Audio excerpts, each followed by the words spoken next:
शीर्षक चालाक बिल्ली और भोला कुत्ता।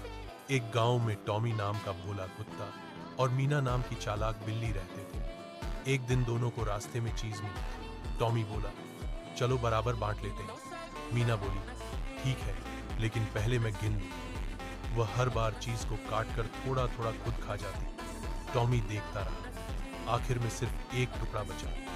मीना मुस्कुराई, ये तुम्हारा हिस्सा।